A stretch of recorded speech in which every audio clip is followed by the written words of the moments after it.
Good day everyone. Today we're going to discuss about writing a position paper. So definitely this is our lesson 7 for the EAPP subject.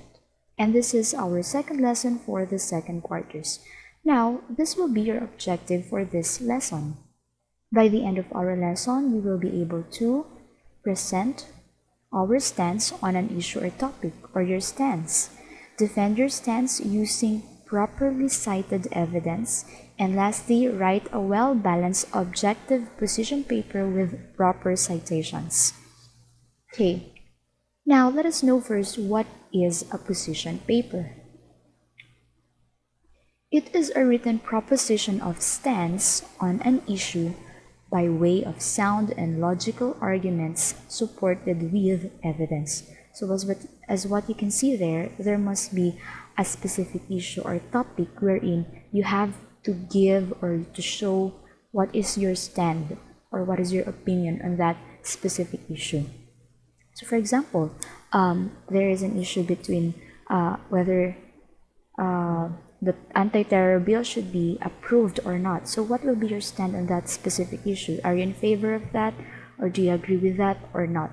Okay, so when you are writing a position paper, you're gonna have to show your stand on a specific issue, and then you have to prove that, or you have to support your stand with logical arguments, with logical reasoning, and with evidence or evidences. Okay. Now, writing a position paper entails careful examination and deliberation of the issue on hand to present the sentiments. Of course, class, you're not able to give your or to have a position on that specific issue if you don't even know what that issue or topic is all about. So first, you have to examine that first. You have to study that issue first. What do we have in that issue? What does that issue means, or what does people wants to do with that issue? Okay, so for you to present your sentiments or your concerns or your opinion for that issue. Now, in examining an issue, you will be in tune of your own beliefs, values, and assumptions. So as you study or as you read or search or research for that specific topic or issue, definitely you also have your own belief, you also have your own assumption, you also have your own values or opinion for that specific topic or issue. Okay, and when you're writing a position paper, you are going to write your opinion or your stand based on what you know, and based on what you believe, and based on what you have searched. Okay, and that specific topic. Now class, remember that the main objective of your position paper is for you to air your views, for you to express or to show your views or your perception about an issue with a goal of convincing your reader to buy your idea. In other words, class, it's not just you're simply telling or showing your opinion or your stand, but you have to convince your readers. It's like you are writing a persuasive essay, okay, or argumentative essay. Okay, now position papers are written with a purpose of presenting your personal stance on an issue and trying to persuade your readers to take on your side. So as a writer, you have this goal na dapat maniwala sila sa'yo, maniwala yung readers sa'yo. You have to convince them to buy your idea, to consider your idea, or to even make an action. Okay? Now, how do we appeal to the audience of a concept paper? Your position paper would appeal to the logic of the readers if it is written with sound arguments supported with evidence. Of course, as you have to give sound arguments or valid reasons, okay, valid evidences for you to support your claim or for you to support your assumptions or your opinion. Okay? Dapat wala dyang mga logical fallacies, hindi dapat parang pampilosopo yung mga reasonings ninyo, dapat hindi yan personal attack. Ayan. It would appeal to the emotional side of the readers. If the arguments are anchored with the reader's sentiments and emotions, as well as human interest level. So, i-consider nyo rin yung readers niyo. Sino ba yung magbabasa nito? Will they be able to relate with the same concern that I have? You're going to think, ano kaya yung concern nila? Maybe they have the same concerns or same opinion that I have. Maybe they have the same sentiments as I have. So, you have to consider them. Okay? If I'm just going to mention the online class again, the trilogy of the online class that was created by Vicentiments. As what you can see, they really tried to what they call this, let the audience relate into each characters or into each speakers. Diba? Merong perspective ng nanay, may perspective ng teacher, may perspective ng students. So, bawat perspective na yun, kung mapapansin, talagang kinuha nila yung emotion or they really try to get the emotional side of those audience that they have. So, for example, dun sa emotional side ng estudyante, diba? So, kaya nung napanood yun ng mga estudyante, somehow, nakarelate yung mga students kasi they really tried to get the sentiments or the same concerns that the students may have, okay? But I'm not saying that they are right, or I'm not saying that their reasonings are right. I'm not promoting them, actually. But what I'm just trying to say is when you are writing a position paper, dapat makuha ninyo yung emotional side ng readers ninyo. Okay? For you to convince them to buy your idea, for you to convince them to believe in you, you should also try to consider what they are feeling, or what they have, or what are their concerns too. You might have the same concerns as they have. Okay? What else? Also, in their interests, you have to consider their interests too. Okay? And addressing readers with whom you have opposing views with, you need to consider their knowledge, values, and assumptions. So, class, not all of your readers or audience are will agree with your stand or with your opinion. Okay, there are also readers who are against your argument, who are against your belief, or who are against your assumptions. But even though you have these kinds of audience or readers, you still have to address them properly. You still have to consider what they know. You still have to consider their values. You still have to respect them and even their assumptions. Okay? Now, how do we write a position paper? We have 7 steps. So, step 1 is choosing and exploring an issue. Okay, so this step involves listing the possible issues or topics for your paper. So, you can think of anything that is debatable. You can think of an issue that wherein you could give or you can show your stand or your position on that. It's like, di ba yung mga topics sa mga debate? Ayun. They are good topics to write a position paper with. Okay? So, don't choose a topic na parang mag-e-end na. Yung parang hindi naman siya kailangan pagdebatihan. Kasi there is only one answer. So, you could choose topics na talagang controversial or yung may different sides yung mga people. They have this side. Maybe they agree with this one or with this project or issue, or maybe some people disagree with that. That's the kind of topic that you're going to choose. Okay? But class, in choosing topic, you should consider these factors. So, remember the word SMART. So, the topic that you're going to choose must be specific. So, dapat hindi masyadong broad, hindi masyadong general, yung specific lang na topic. Okay, ano pa? It should also be measurable. Are you able to measure that? If you're gonna look on the quantity, were you able to measure the quantity there or the quality there, or are you able to really find the answers are you really able to find the evidences or the answers to your questions like that? And is that attainable ba? Baka mamaya yung issue ninyo ay sa Amerika pa, diba? You're not going to America just to search for that or to find evidence for that. Is that attainable? Is that relevant? So, of course, you have to choose a topic that is relevant. relevant to you, relevant to the society, relevant to everyone, anyone, okay? And is it with a time constraint? So make sure that when you are writing a position paper, you are able to study that, to do that within the specific time that is given to you. So, kunwari nagbigay ako sa inyo ng isang linggo to write a position paper, dapat yung topic na mapipili ninyo ay kaya ninyong gawa ng position paper within just 1 week. Okay? Hindi na iaabutin pa ng taon or buwan. Okay, so remember the word SMART. Now, in exploring an issue, there are two basic things that you must consider. First one is the pros or the advantages, and then the second one is cons and disadvantages.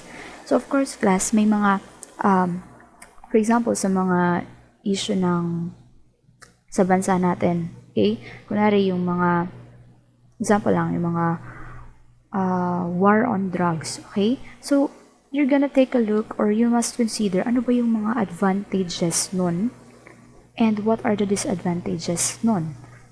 And then after considering those things, try to figure out, do you think, are you in favor of that, of that war on drugs ba? Ano ba yung mas matimbang para sa iyo? Are there more advantages and disadvantages? Or you could see if,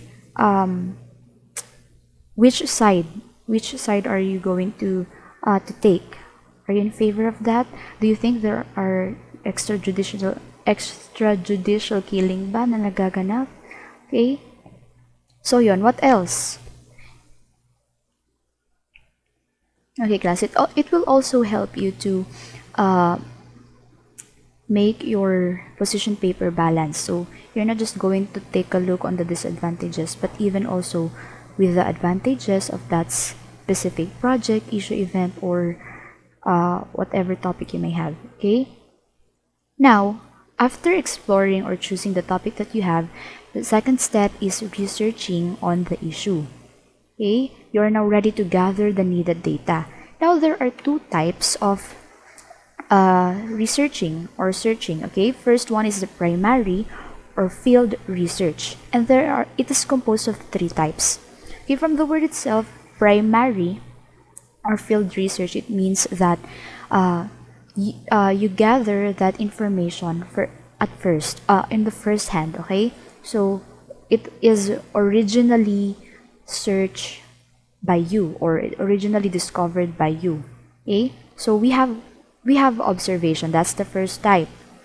It is a tool in gathering information from an actual observation of the place or subject in relation to the environment.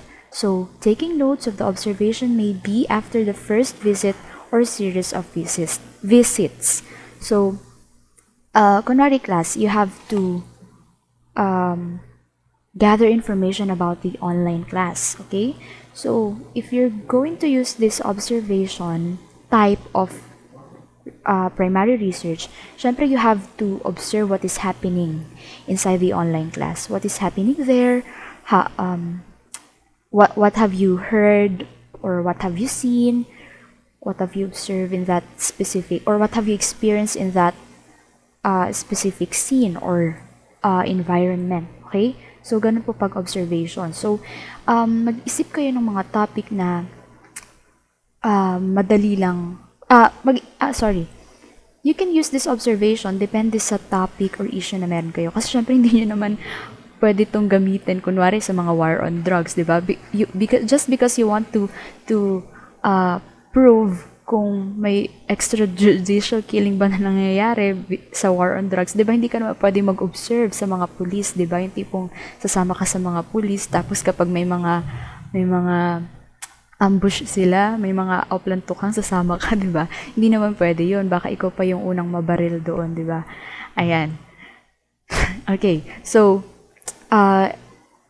this observation is just one type of those primary or field research. Okay po? Next, we also have interviews. It is a data gathering tool in which the information is gathered from a person knowledgeable or maybe expert on that topic. Okay?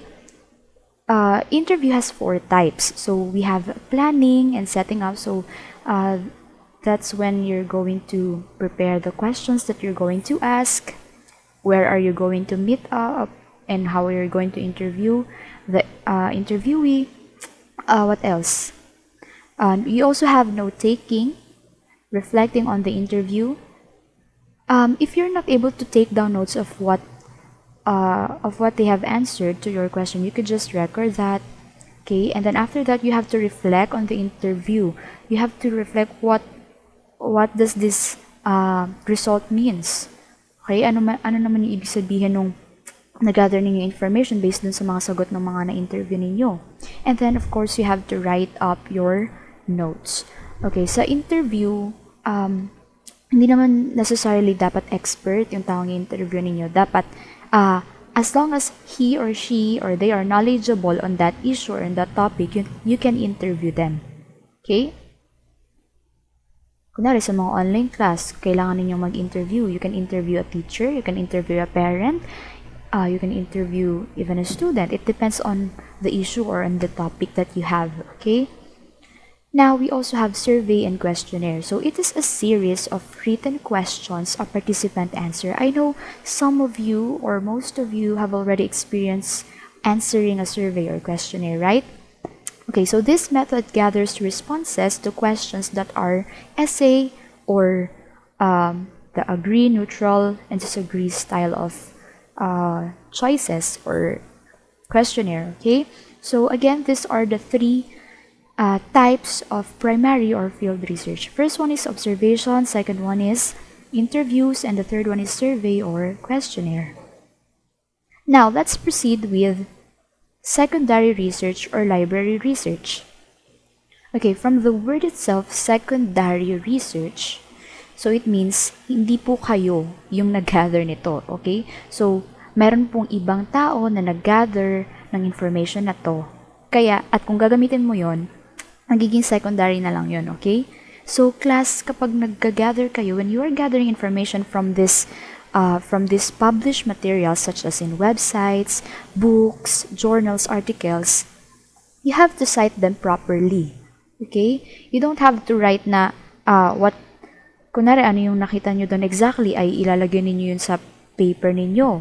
Hindi nyo pwedeng gawin yun kasi parang kiniklaim nyo na rin na kayo yung nag-gather nun primarily. But actually, that's a secondary research. So, you have to acknowledge the primary researchers of that specific information. And those are those websites, those books, those journals and articles. So, class, you have to learn how to cite properly. And I'm going to give you the link of the video that you have to watch for you to learn how to cite properly. So, in-text citation, and that is APA Citation 7th edition. Okay, later I'm going to send you the link. Ayan, so these are what we call the secondary research or library research. So, mga na-publish na po itong mga material or information na to from this what do you call this? From these materials, okay? From these websites, books, journals, or articles. Now, after you gather those data that you need, the step 3 is considering your specific purpose. So, write a paragraph reflecting your thesis statement or the central idea in your paper. So, syempre, kung meron ka ng issue, meron ka ng topic, tapos nakapag-gather ka na ng data, definitely habang nag-gather ka ng data, may na-form ka na maybe conclusion or maybe assumption or maybe the main idea that you have based on what you know, what you already know, and what you have gathered and what you already know. Okay, so or what is your opinion or stand or perspective. Okay, now you are now able to create your thesis statement, and we already know how to write that, right? It is composed of your claim, it is composed of your evidence, and it must be significant. Now, a strong thesis statement has the following characteristics. First, it must take some sort of stand. So, dapat doon pa lang sa thesis statement ninyo, maipakita nyo na, ano ba yung stand mo? What do you want to tell your readers? What is your claim? What is your assumption there? And it also justifies discussion. When we say justifies discussion, you're able to give evidence, you're able to give example, you're able to support your claim or your stand. So, ganun naman talaga yung ginagawa natin sa thesis statement, right? After we present our claim, we are now giving evidences. Or after we state our main idea, we are giving or we are showing our supporting details. Okay? Right? Okay, and number 3, it expresses one main idea. So, wag po kayong magbigay ng napakaraming main idea. Mag-focus na po kayo sa ano ba yung one main idea ninyo. Okay? And it must be specific. Also, a strong thesis statement considers the audience of the paper. It is very important. You have to consider who will be your readers, who will be the audience of your paper.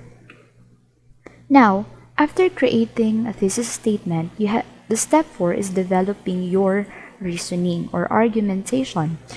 Now, class, reasoning is the process of drawing a conclusion based on evidences. So it's like a process of thinking. It's a process of thinking.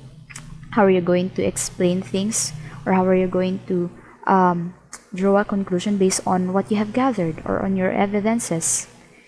And when we say argumentation, you are presenting an opinion or a position on a controversial topic to the reader. Actually, based on what I have searched, argumentation is a set, or they are the reasons or set of reasons that you have. Okay, so it explains, it clarifies, and it illustrates that opinion or position. Now, it persuades the reader that the opinion or position supported by the paper is valid by, first, moving the reader to action. So, of course, when you are writing a position paper, you have to persuade your audience, right? And one thing that you could one thing that could manifest that you are persuading your readers is that you are able to move them, to move the readers to action. It's like you are encouraging them. You're able to encourage them or to motivate them to do something, to create an action, to make an action. What else? Also, to convince, or you're convincing the reader that your position is correct because you want to prove that you are correct. Or maybe if you're not able to make them do something or to move them, or if you're not able to convince them that you are correct, at least you have to persuade them that your position is at least worth considering. Okay? Now, as a writer, you must support your position by means of giving evidences. So there are many ways or many things that you could write as evidence. So you could give facts, you could give examples, you could have physical descriptions, you could have the support of authority, and of course statistics. Statistics, figures, numbers, amounts, whatever. Okay? So those are the examples of the evidence that you could give. Now, after developing your reasoning or your argumentation, the step 5 is anticipating and generating counter-arguments. When we say anticipating, you are expecting or you are predicting that something is going to happen or something is going to come. Okay? And generating or creating counter-arguments. Now, in writing an effective position paper, you need to present arguments to the thesis and refute them respectfully and critically. Class, we all know that not all of our readers will be really convinced, or maybe not all of our readers will agree with us or will agree with our arguments, right? So there will be readers or audiences who will try or who tries or maybe who have opposing ideas as we have, right? Whether you like it or not. Now, class, The arguments that opposes our arguments is what we call the counter arguments. Okay, and as a writer, you have to anticipate what will be the counter arguments that your opponents will say to you or will say against your argument. Okay, and knowing or anticipating those counter arguments, you have to be able to refute them or to prove that they are wrong. Okay, you have to refute, even though you're going to refute them, you still have to do that respectfully, critically, and academically. Okay, professionally. Okay, as a writer, you must support your position by means of giving evidence. So, one way to strengthen your argument is to show that you can anticipate or you can expect, you can predict, and you can even address or mention the counter arguments or objections that your readers may have. Okay, so parang hindi ka lang dito, dapat you're able to defend also, to defend your argument. Kung ano man yung maibabato nilang counter arguments against your argument, you should be able to defend that. Okay, you're still able to even address that. Okay, once you've anticipated your counter arguments, you may start generating your own counter arguments. For example, ito pala, number 6 pala yung step na yun. Okay, so step 6. Now, how are you going to refute refuting counter arguments? How are you going to prove that their arguments against your arguments are wrong? Okay, so refutation refers to the process of discrediting or disapproving the arguments that oppose your thesis statement. Now class, refuting counter-arguments is done by claiming that they are, or their arguments are, first, incorrect. From the word itself, incorrect, they are wrong. So demonstrating that the counter-argument is wrong because it is based off incorrect or misleading information. Second, you could prove that they are irrelevant or their counter-arguments are irrelevant by showing that their counter-argument is inappropriate or unrelated. Walang connect, hindi konektado doon sa argument mo or sa issue because it is not relevant to the counter-argument. Ayan. And you could also claim that their counter-argument is insufficient, hindi sapat or weak, showing that their counter-argument is weak because it is based on insufficient information or insufficient evidence, or it ignores the significant information. For example, class, kunwari, this is just an example. For example, I am claiming, or my stand is, academic freeze should not be approved for the school year 2020 to 2021. For example, that is my argument, okay, or that is my stand.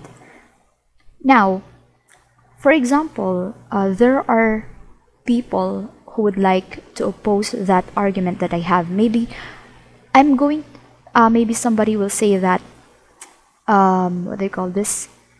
Not all of the students are able to not all the students has the access for the online class. Not all the students have these gadgets. So what I'm going to do is I have to anticipate, I have to expect, I have to think, I have to predict what will be the arguments that that the others may have to oppose my argument. Okay, so I will anticipate the counter arguments that others may have against my argument. So after anticipating that they might present those reasonings, that they might present those arguments na yun nga, na walang access yung iba, hindi lahat may gadget, hindi lahat makakapag-online class. Okay, after anticipating that kind of counter-argument, now I have to address that. I have to even mention that in my position paper. So, di ba sabi doon, one way to strengthen your argument is by showing na na-anticipate ko kung ano yung sasabihin ng iba against my argument, and also I am able to address that. So bago pa may magsabi sa akin or bago pa may magsagot sa akin, magrebat sa akin ng ganun, dun pa lang sa position paper ko ay sasabihin ko na siya, babanggitin ko na siya. So kahit walang nagtatanong sa akin or kahit walang umaatake sa akin, dun pa lang aanuhin ko na dapat sila, parang haharapin ko na kaagad yung ganong issue or counter argument. So what am I going to do is to mention that I might say that others or some people might say that not all the students are able to have the access for the online class. They might say that others may not have the gadgets, internet connection that they need for the online class. However, there are different modes of learning during this new normal. We have digital modular, we have printed modules, so they don't have to reason out that there are no that they don't have the access, or that there are no ways to learn during this pandemic. So maybe I could refute it that way. Maybe I could prove that their argument is weak and it has insufficient information. Okay? Right? So it's just an example of how you anticipate counter arguments and how you refute or how you prove them wrong. So kahit walang nagsabi sa akin na ganun yung reasonings nila, I have already anticipated that. Okay? So after refuting your counter arguments or the counter arguments, you are now ready to draft your position paper, and that is the step 7. In drafting your position paper, you have to make sure that all parts, introduction, body to conclusion, are in sync and coherent to contribute to the overall content of your paper. In other words, class, you should be consistent. So, kung ano man yung main idea mo, ano man yung stand mo from the introduction, dapat consistent ka until conclusion. Dapat hindi ka pa bago-bago ng stand. Kung dun pa lang sa introduction, sinabi mo na that you are in favor of this issue or if this topic, dapat yun din yung ina-explain mo sa body and until conclusion. Okay? The following questions serve as your guide in finally writing the initial draft of your position paper. So I'm not saying that you have to answer all of these questions, but these questions will guide you or will help you to create a good position paper. So maybe you could just read this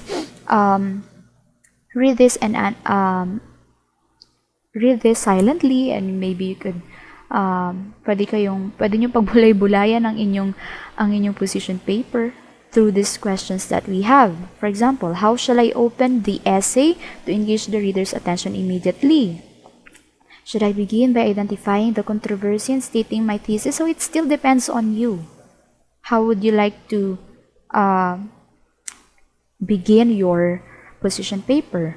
Also, to your argument, you could also ask this kind of questions. If I have more than one reason, how should I order the reasons? Should you write from the strongest to the weakest reason, or from the most predictable or to the least predictable back, from the simplest to hard back? So it's up to you.